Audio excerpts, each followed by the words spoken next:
Do you want to make your big bad evil guy even more powerful? Give him a ring of self-resurrection. Welcome to my channel. I focus on tabletop role-playing games, video games, and science fiction. Years ago, I ran a, shall we say, not quite a one-shot, but a little side adventure for the party, and I patterned it after the Friday the 13th movies with Jason. And the party didn't react like you'd expect in the movies. You know, they do things rationally. And they managed to kill the creature, shall we say. And they decided to make sure it was dead. And they covered it with oil. And they didn't want to get anywhere near it. So they telekinesed out flasks of oil and poured it all over the body and set it on fire, and did this several times so they made sure there was nothing left but ashes. And then they go to bed for the night, and in the morning the ashes are gone, and the party was just absolutely livid with me. Well, Jason's mother had come and gathered him up and taken him away in the middle of the night, but they were going, we killed it, we killed it, we killed it. But it got me thinking about the phrase, you cut off the head of the monster, and or the head of an organization, but there's all these other tendrils which are still alive. And I thought about this, and I says, well, what happens if you kill something and then it just gets back up? And I said, well, how could you possibly do that? And so then I was looking around, and you run into this interesting spell. It was in 4th edition, and it's also in 5th edition, called contingency. Contingency allows you to cast a spell which will only actually take effect based upon some condition. So one condition is that the NPC, the big bad evil guy, has died. Sorry, a little bit of a cough.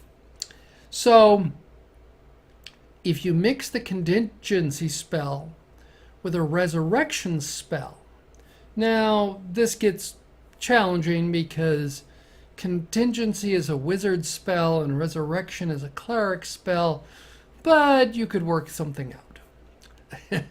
You have a multi-class character that can do this. So they can cast a contingency spell on a resurrection, which by the contingency has to apply to themselves. And if you did that, you kill that NPC, then he resurrects. Now, I was also looking around. There is also out on the D&D wiki, there is greater contingency, which somebody created, which allows you to do even higher level, but you'd actually need something even higher than that to be able to do a true resurrection. Now this is the basis for an artifact. Since artifacts are created in some powerful way, you could come up with a ring or a helm or an amulet, whatever. Ring is always interesting. That is a ring of resurrect, or of true resurrection of self. So what happens is that you've managed to defeat the character or defeat the monster.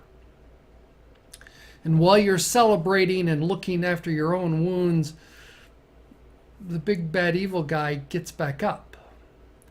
And with true resurrection, he's at 100% hit points, ready to fight again. This makes the monster, almost undefeatable, because you have to kill it and then get there before it can be resurrected.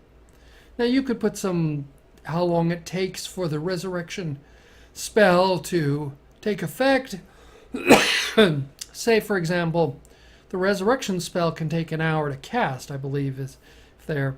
So if you did this combination, it would make a very powerful artifact that could be used, if it's done into a ring, it could be worn by any class. So you could go after evil high priest, an anti-paladin, or whatever, that even after you kill them, they get back up. This is an interesting approach to making your big bad evil character even nastier. Have you done anything like this? I'd like to hear your comments. It solves a problem that I had, like I said, with where some other minions came in and stole the body away, and the party got all upset about that.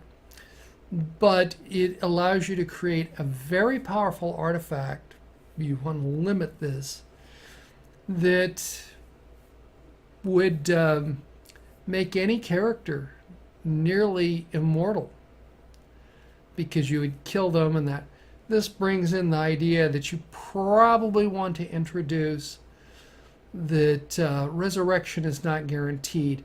This goes back to the original Dungeons and Dragons, the very first in the 3 books that listed you could only be resurrected the number of times as your constitution, and there was a table that listed your chance of surviving resurrection.